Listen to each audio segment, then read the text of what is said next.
जो लोग इस वीडियो को देखने के बाद में चैनल को सब्सक्राइब नहीं करते वो 3 दिन में गायब हो जाते हैं।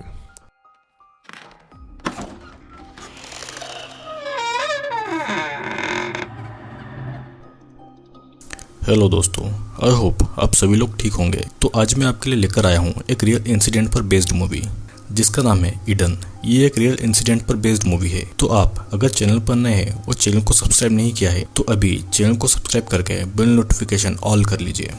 मूवी की स्टार्टिंग में एक कार की डिक्की में जे नाम की एक लड़की बंधी हुई थी। उसके हाथ पैर और मुंह सब बंधा हुआ था। वो भागने की कोशिश कर रही थी लेकिन वो किडनैप करने वाला आदमी बस सिगरेट पी रहा था और वो फिर उस डिक्की को वापस बंद कर देता है। अब मूवी इस इंसिडेंट के एक दिन पहले आती है। ये बात 1994 की है जहाँ पर जे नाम की एक टीनेज लड़की थी जो अपने फैमिली के रेस्टोरेंट पर काम करती थी और वो चोरी छुपे अपनी फ्रेंड एबी के साथ में सिगरेट पिया करती थी। यह एबी उसे शाम को अब बार में चलने को कहती है और उसके पास बार में जाने के लिए एक फेक आईडी कार्ड भी था क्योंकि जे अभी भी 18 साल की नहीं हुई थी। जे के पिता को पता था कि वो सिगरेट पीती है लेकिन वो उसकी मॉम को नहीं बताते और ये उन दोनों के बीच एक स्वीट सा रिलेशन शो करता है। फिर उसके पिताजी उसे एक रिंग देते हैं जो कि उनकी पुरखों की निशानी थी। अब रात को एबी और जे अपनी फेक आईडी से बार में जाते हैं क्योंकि जे 18 साल की नहीं हुई थी और ये सब उसके लिए एक नया एक्सपीरियंस था। वहाँ पर दोनों शॉट्स लेते हैं एंड देन एबी की नज़र एक चार्मिंग लड़के पर पड़ती है जो कि फायर फाइटर की ड्रेस पहने हुए था और वो उसके लिए ड्रिंक ऑफर करता है। जिसके बाद दोनों में बातचीत होती है और एबी दोनों को बात करने के लिए अकेला छोड़ जाती है। फिर अब ये लड़का जे को घर तक छोड़ने के लिए राइड ऑफर कर रहा था। दोनों कार से जे के घर की ओर जाते हैं लेकिन जे के घर पहुंचने से पहले ही ये लड़का गाड़ी को बीच में रोक देता है और वो जे को किस करने लगता है। जे को ये पसंद नहीं आता और ये फायर फाइटर उस कार से उतरकर पीछे वाली कार में बैठे किसी आदमी से बात करने के लिए जाता है जो कि जे को बड़ा अजीब लगता है और वो देखती है कि जिस कार में वो बैठी है उसमें उस लड़के की बहुत सारी यूनिफॉर्म है जो कि नकली है और वो भागने की कोशिश करती है एंड देन जल्दी ही वो आदमी उसे पकड़ लेता है और अचानक सब ब्लैंक हो जाता है। सीन कट होके एक पुलिस ऑफिसर बॉब पर आता है जो कि किसी फार्म में जा रहा था। वहाँ पर 2 ऑफिसर पहले ही थे और उन्हें एक लड़की की डेड बॉडी मिली थी। उस लड़की के पैर में एक ट्रैकर भी था और पुलिस इन्वेस्टिगेशन आगे नहीं बढ़ पाए इसलिए बॉब वहाँ मौजूद दोनों को मार डालता है। सीन फिर से जे पर आता है जो कि अब एक ट्रक में बैठी हुई थी और वहाँ पर और भी कई सारी लड़कियां थीं। उसे नहीं पता था कि उसके साथ क्या होने वाला है। ट्रक एक जगह आकर रुकता है जहाँ एक आदमी उसे खींचकर बाहर निकलता है। वो अब एक ऑपरेशन थिएटर में थी जहाँ पर एक बूढ़ी नर्स आती है जो कि जे को एक इंजेक्शन लगाती है और जे बस डर के मारे चिल्ला रही थी।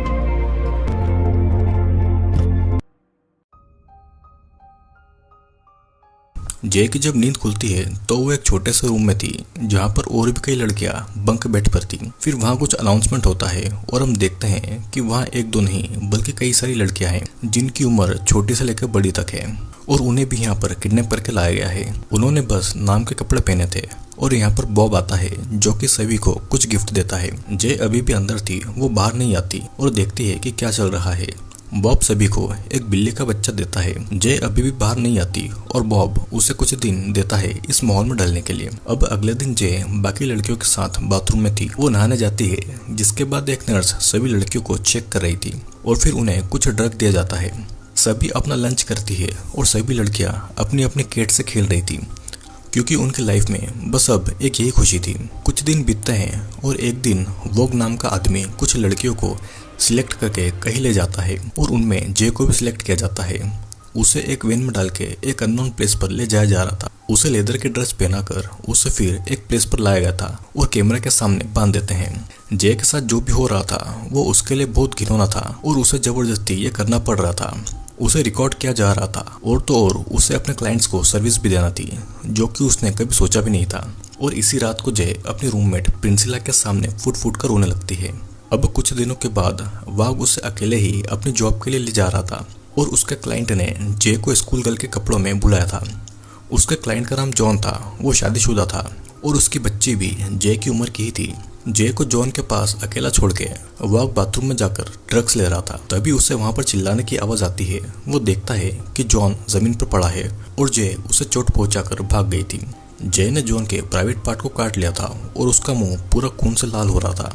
उसके कपड़े पूरे खुले हुए थे और वो भाग रही थी लेकिन वॉग उसे पकड़ लेता है। वो एक घर में घुस गई थी जहाँ पर दो लेडी कॉफी एंजॉय कर रही थी और वो कहता है कि वो एक पुलिस ऑफिसर है जो कि ड्रग एडिक्ट जे को पकड़ने के लिए आया है। वो उसे वापस लाकर जे को पनिशमेंट दी जाती है जिसमें उसे बांधकर एक बर्फ से भरे हुए टब में डाल देते हैं और पूरी रात के लिए उसे ऐसे ही छोड़ देते हैं। फिर बॉब वॉन को उसकी इस हरकत के लिए इंसल्ट करता है और एक थप्पड़ मार देता है। अब हम देखते हैं कि एक साल बीतता जाता है। जे भी अपने परिवार को भूलकर अपनी इस नई जिंदगी को एक्सेप्ट कर लेती है और अब उसका नाम जे से ईडन हो गया था। उसे लगातार इंजेक्शन दिए जा रहे थे। वहाँ पर उसकी प्रिंसिला बेस्ट फ्रेंड बन गई थी और हम देखते हैं कि यहाँ पर लाना नाम की एक खूबसूरत लड़की थी जिसके हाथ में जे की रिंग थी जो कि उसके फादर ने उसे दी थी। जे प्रिंसिला को बताती है कि वो अभी 19 साल की है और प्रिंसिला का कहना था कि वो कैसे यहाँ पर बच गई है क्योंकि इतनी कम उम्र की लड़कियों को यहाँ से गायब कर दिया जाता है। फिर तभी वहाँ से एक आदमी आता है और प्रिंसिला को घसीट कर ले जाता है। शाम के समय देखते हैं कि जे यानी कि एडन को फिर से अपने क्लाइंट्स को फिर से सेटिस्फाई करने के लिए भेजा जाता है, लेकिन इस बार ये पार्टी बहुत बड़ी थी। जे की ड्रेस भी अलग थी और वो एक चाइनीज लड़की बनकर गई हुई थी और हम देखते हैं कि जे अब एक साल में इस काम को करने में परफेक्ट हो गई थी। अब वापस लौटते समय ईडन वैन में अपने हील्स को तोड़ के छुपा लेती है। ईडन जब रूम में आती है तो वो देखती है कि प्रिंसिला कहीं नहीं दिख रही थी, शायद उसे भी मारकर फेंक दिया गया होगा। ईडन रात को अपनी छुपाई हुई सैंडल निकालकर लाना पर अटैक कर देती है और उससे अपने डेट की दी हुई रिंग वापस ले लेती है। वहाँ पर गार्ड्स आते हैं और उन्हें छुड़ाते हैं। फिर वॉन ईडन को खींचकर दूसरे कमरे में ले जाता है और वो ईडन से इम्प्रेस हो गया था। वो उसे पनिशमेंट के रूप में ईडन को अपनी रिंग निकलने के लिए बोलता है और ठीक ईडन को मजबूरी में ऐसा करना पड़ता है। वॉक को लग रहा था कि ईडन अपनी एज से ज़्यादा स्ट्रॉन्ग है और ईडन उसकी सिंपैथी के लिए रोने लगती है और कहती है कि बाकी की लड़कियां वॉक के पीठ पीछे उसे कुछ भी बोलती है कि वो बस यहाँ का एक नौकर है। ईडन उसे फंसाना चाह रही थी लेकिन वो नहीं फंसता। अब कुछ दिनों के बाद ईडन को बाकी लड़कियों के साथ एक पार्टी में ले जाया जाता है जहाँ पर उन्हें सर्विस देना थी। पार्टी खत्म होने के बाद वॉन होस्ट से पेमेंट मांगता है और वो होस्ट उसे कुछ पैसे काटने को कहता है। दोनों में कहा सुनी होती है और वॉग अपनी गन से उसे डराकर बाकी का पेमेंट ले लेता है।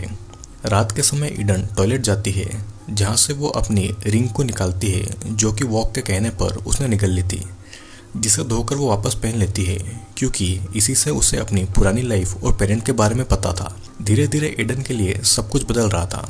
वॉग उसे क्लाइंट के पास न भेजकर खुद अपने घर ले जाता था जहाँ पर वो उससे सफाई करवाता है।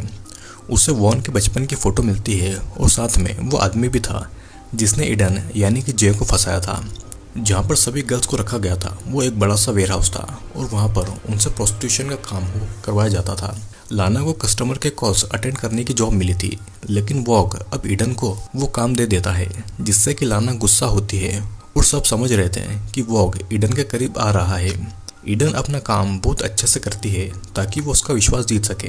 और इधर हम देखते हैं कि बॉब एक सेमिनार में है और वो ह्यूमन ट्रैफिकिंग और ड्रग के ऊपर स्पीच दे रहा है, जिसके बाद में एक ऑफिसर उसे मिलता है जो कि ह्यूमन ट्रैफिकिंग पर ही काम कर रहा था।